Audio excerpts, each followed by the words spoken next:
Welcome to the Business Scholarship Podcast, interdisciplinary conversations about new works in the broad world of business research. I'm your host, Andrew Jennings.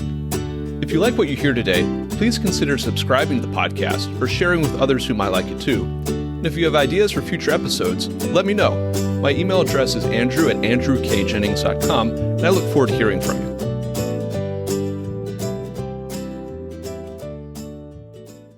Our guest today are Andrew Granato, an executive editor and the empirical scholarship editor of the Yale Journal on Regulation, John Bowers, the empirical scholarship editor of the Yale Law Journal, and Arisa Herman, the senior articles editor of the Cornell Law Review. We'll be discussing a recent open letter among law reviews, the Joint Law Review Statement on Data and Code Transparency, and its role in the future of empirical legal scholarship. I'll add a link to the open letter in the show notes for the episode. Andrew, John, Arisa, welcome to the Business Scholarship Podcast. Thanks so much for having us. Yeah, thank you. Thanks for having us. Before we get to a discussion of this open letter that your law reviews and other law reviews have adopted, I'd like to talk a little bit about empirical legal scholarship. Legal scholarship in a traditional law review type outlet can take a lot of different methodological approaches, from purely normative or doctrinal to some pretty sophisticated quantitative studies to qualitative empirical studies as well. So I want to level set in terms of what do we mean by empirical legal scholarship? How is it distinguished from other forms of legal scholarship? How has empirical legal scholarship typically been published? Is it usually in student-edited law reviews or peer-reviewed journals? And if it's been published in student-edited law reviews, how have law reviews traditionally reviewed, selected, and edited that empirical scholarship? This is Andrew Granato from JREG. To start off, there's a bit of a sliding scale of what empirical scholarship is. And I think for the purposes of our joint statement, I think we're mainly talking about papers that are using some sort of significant data set, whether that's one that an author manually put together or hand-coded, or using some sort of other major data set like the US Census or the Survey of Consumer Finances or something like that. And then perhaps also using code to analyze that data set in whatever way that the paper takes. So that could be doing something as simple as performing summary stats on a data set, or it could be running regressions, or just kind of any further quantitative analysis. And the reason why we're focusing on that is that I think it's been the case that in a lot of these sorts of papers, there's this whole other kind of part of analysis that is being done in the paper, which is this methodological portion, this data collecting portion, that is not present to the reader, and so cannot be evaluated by the reader of the paper. And so the goal of this project is essentially to take this facet of scholarship that previously has just been obscured and then make sure that it is available to readers to analyze.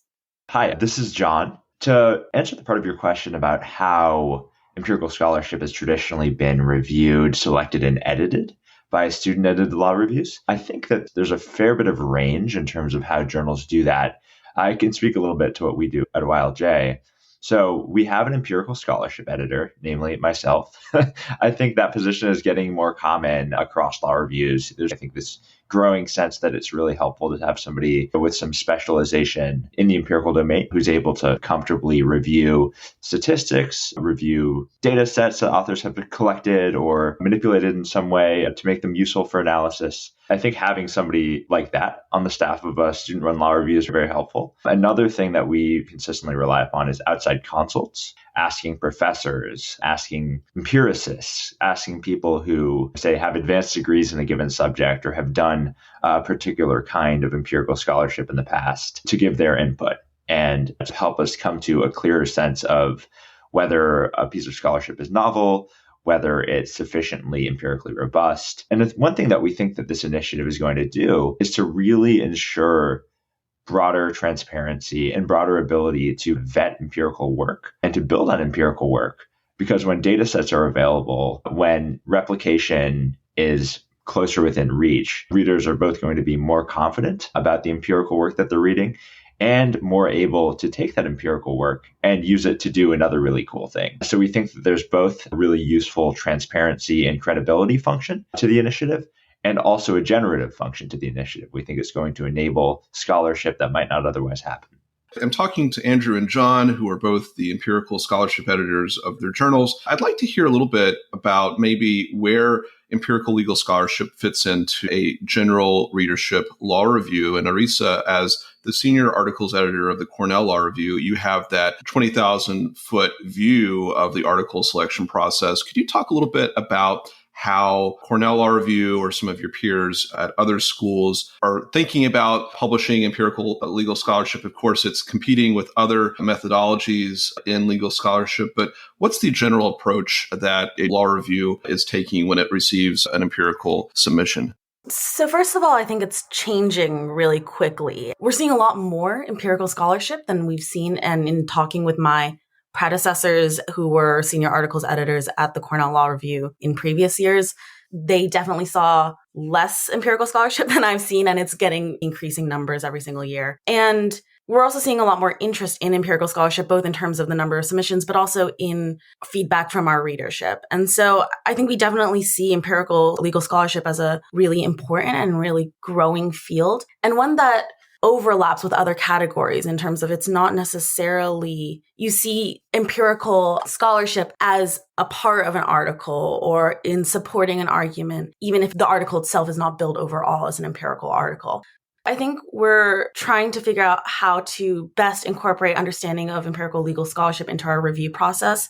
An articles editor reads every single article that we get submitted to us, the thousands we get submitted to us. And what we're realizing is that we don't necessarily have the in-house capability always to make sure that we best understand the actual data, the actual robustness of the study, everything else.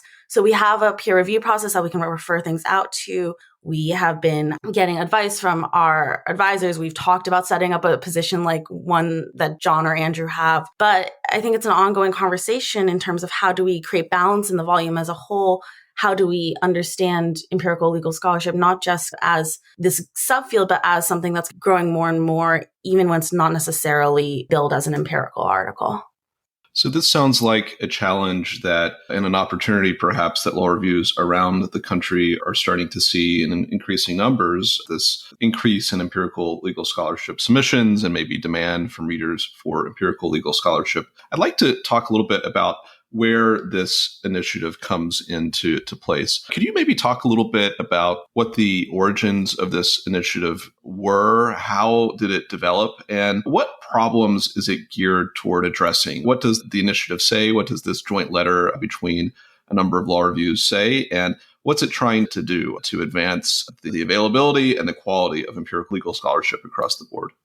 This initiative, I think, got started because, so I'm a dual degree student. I'm also a doctoral candidate in financial economics. And in economics, this has been an issue that's been boiling over for quite some time, as it has been in the rest of the social sciences and the medical sciences, and essentially all other fields in which data plays an important role. I believe recently there was one paper, it's now fully published in the Journal of Clinical Epidemiology, Gabelka et al., that is titled, "Many Researchers Were Not Compliant with Their Published Data Sharing Statement," where the authors go through a list of journals where the disclosure says data is available upon request, and over 90% of the times where they then go on to request that data, it is then not made available to them. So this has been a problem across fields where data and code is not accessible. And there's been a lot of high-profile retractions of papers over the years that I think demonstrated quite clearly that whether it's the case that a paper is doing something like p-hacking or whether there are objective errors in the code, it's just imperative that other scholars and readers be able to, at least in theory, see how sausage is getting made in order for these papers to have more credibility. And so that was something that was very much on my mind. And I also talked with a couple of other professors, including Adriana Robertson, who's now at the University of Chicago, about instituting this sort of requirement for JREG. And at that point, I also began talking to John, who's administering this basically similar budding policy at YLJ. And we decided, since we both felt quite strongly about this issue, that we should try to take it wide and that we should try to build on. There's a couple of other open letters by law journals in the past. For example, there was one, I believe, in 2004 about article length and about essentially stating a preference for articles that had below certain word counts that's been quite successful. And so that was when we started emailing other journals and starting these discussions that turned into this open letter. This is John. I'll just add on to what Andrew said, which I think is a great overview of how this came to be, with the observation that when we started doing outreach to other law journals, law reviews, we got this sort of immediate wave of interest and excitement and shared sentiment that I think really was a big part of what encouraged us to take this as wide as we've taken it. And we're still getting continual outreach from law reviews who are interested in being added to the letter. So it does feel like we've hit upon something here that a lot of folks working in this space do care about and see as an issue. So that's just been really fantastic to see. How many law reviews have signed on at this point?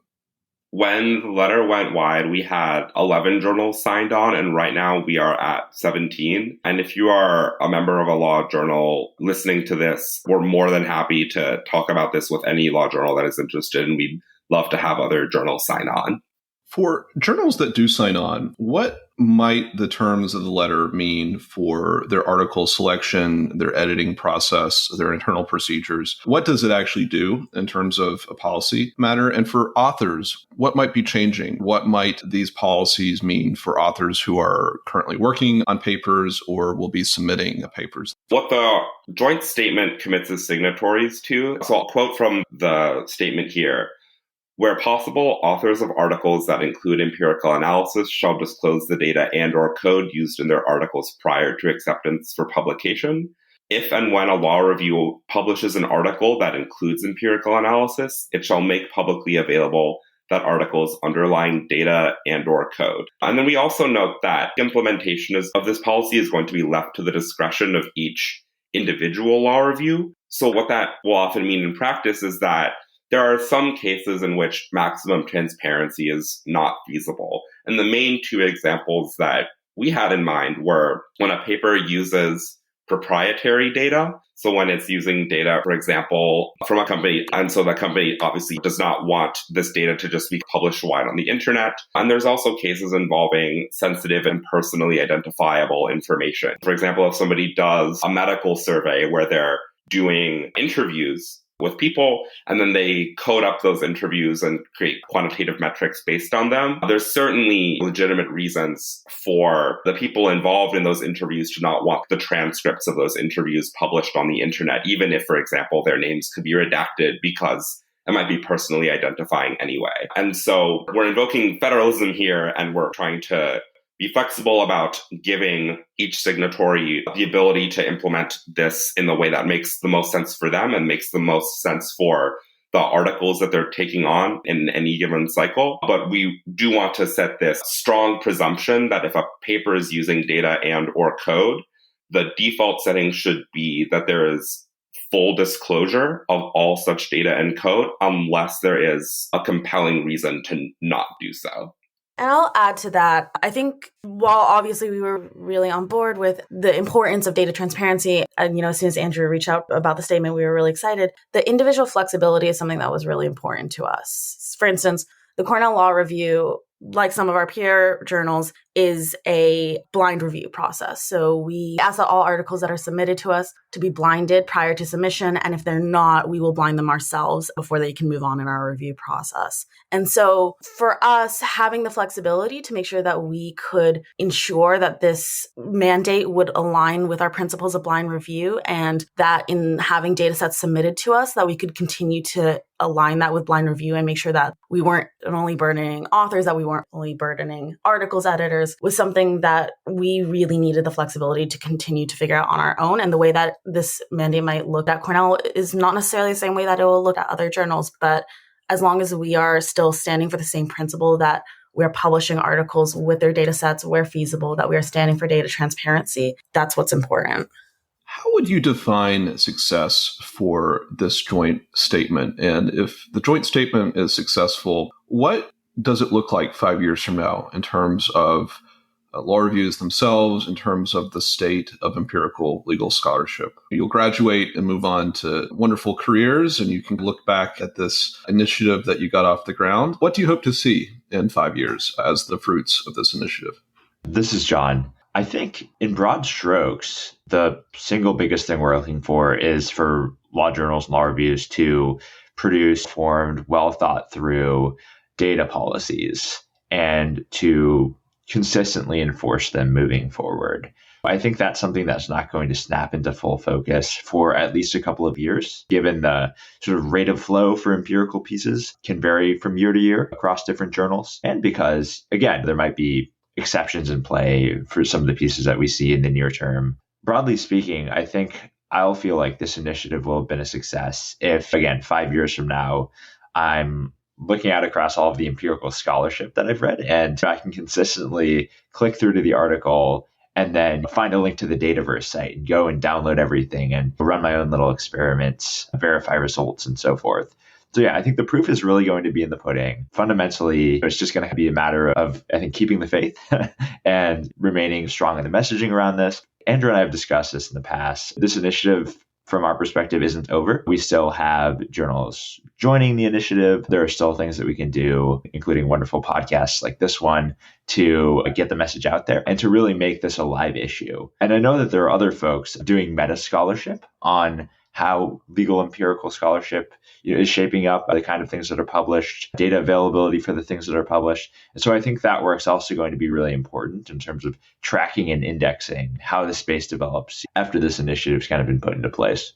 What advice, and this is maybe a question for all of you, and I suspect you might have some different perspectives, what advice would you offer to law reviews, your future successors at your journals, or other law review editors out there who might be listening to this? What advice would you have for them in terms of empirical legal scholarship based on this initiative? And what advice might you offer to authors who are writing papers or might be writing papers that are in that empirical vein in the future?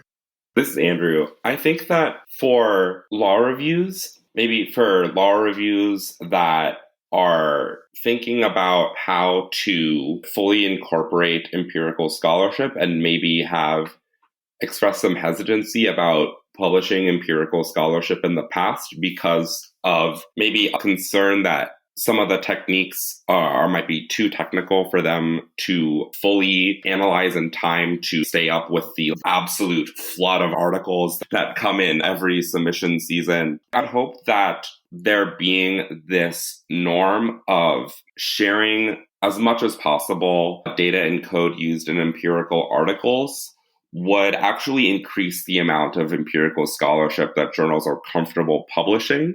For authors, I think I would say that for papers in which the data and code is a part of the article, but the code is at least reasonably commented, I would say that there's nothing to fear and a lot to gain from this sort of initiative, because I think it will hopefully make a lot of journals feel more comfortable with publishing articles where they feel that there is more transparency and therefore more credibility. From a generalist perspective, I think my advice would be that the tide of legal scholarship certainly seems to be turning towards empirical legal scholarship, not, minimize the importance of any other type of legal scholarship at all, but we certainly are getting more and more empirical legal articles. And so the importance of an initiative like this, of data transparency, of pursuing honest scholarly conversations that are fully informed, is all the more important. And so for those who are in a similar position as I was in terms of looking over managing this whole process, I think that only then further underlines the need to set up these processes, these mechanisms, these institutions for dealing with empirical articles and transparency. And that can look different at every journal. And there are individual considerations at every journal that make it unique. For instance, like I mentioned earlier, at Cornell, we do blind review. And so in any kind of alteration to our review process, that is always something that we are trying to balance, is protecting our blind review process while also incorporating things like data transparency, protecting our blind review process while also trying to incorporate things like peer review and supplementing our own knowledge of empirical robustness. But the earlier and the better you can set up these institutions, these mechanisms, set the norms to be disclosure and to be transparency, the easier it will be moving forward. And as we see where the pathway of empirical legal scholarship goes, the better generalist law reviews will be equipped to handle that transition and stay committed to our goals of publishing important, timely legal scholarship, no matter what form that takes. This is John. I think these are all excellent comments. I guess I have one additional note, maybe directed more towards authors of empirical work who are submitting that work, again, to these journals who are receiving thousands and thousands and thousands of articles every submission cycle. One thing that I've found really helpful when providing input on empirical pieces that have been submitted to YLJ is when an author provides some sort of a methods appendix or a part of the paper that delves into exactly how they're doing what they're doing. I think one of the most challenging things about reviewing empirical scholarship is that frequently really key assumptions or methodological choices that might not even be fully evident from the data, even if you have the data in hand, can have a huge impact in how a piece pans out. And obviously, particularly with the blind review process, there's not the opportunity at the kind of submissions review stage to reach out to an author and say, hey, what did you mean by this? Or which parameters did you use while generating this visualization or this analysis? And so I think the more detail I have spelled out in a methods appendix or something along those lines, the more confidently I can review a piece and form a judgment about the validity of the empirics in a piece. I would say even when you're handing over data, I think it's super, super helpful to provide a qualitative description of your empirical methodology, whether in a methods appendix or in footnotes or in the body of an article itself. That's just, I think, a huge game changer from the perspective of somebody reviewing empirical articles submitted to journals. So I want to thank you all for this really informative discussion and really exciting discussion regarding a really exciting initiative. Before we close this podcast episode, I wonder if you have any closing thoughts that you would like to offer for the listeners out there. This is Andrew. Yeah, I just wanted to first thank you for inviting us all to talk about this initiative. And second, I guess, one more note for law reviews. We're also very willing, if you'd like to get in touch with us, to talk about ways to essentially kind of implement a data and code storage policy with minimal administrative burden, which is, I know, something that we're all very concerned about. John has been telling me about this site called Dataverse, which JREG and YLJ have now both adopted as their official storage platform. That has been very helpful for us. Obviously, this can vary depending on the journal. But in general, we're eager to help with the logistics of any law journal that wants to set up one of these policies. So it sounds like this initiative is ongoing and you remain available as a resource to some of your peers out there at other law reviews. Our guests today have been Andrew Granato, the empirical scholarship editor of the Yale Journal on Regulation, John Bowers, the empirical scholarship editor of the Yale Law Journal, and Arisa Herman, the senior articles editor of the Cornell Law Review.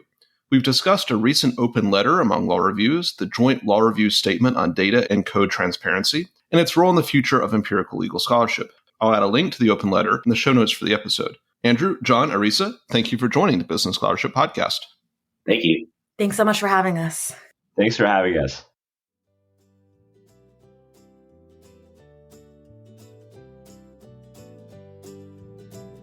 Thank you for listening to another episode of the Business Scholarship Podcast.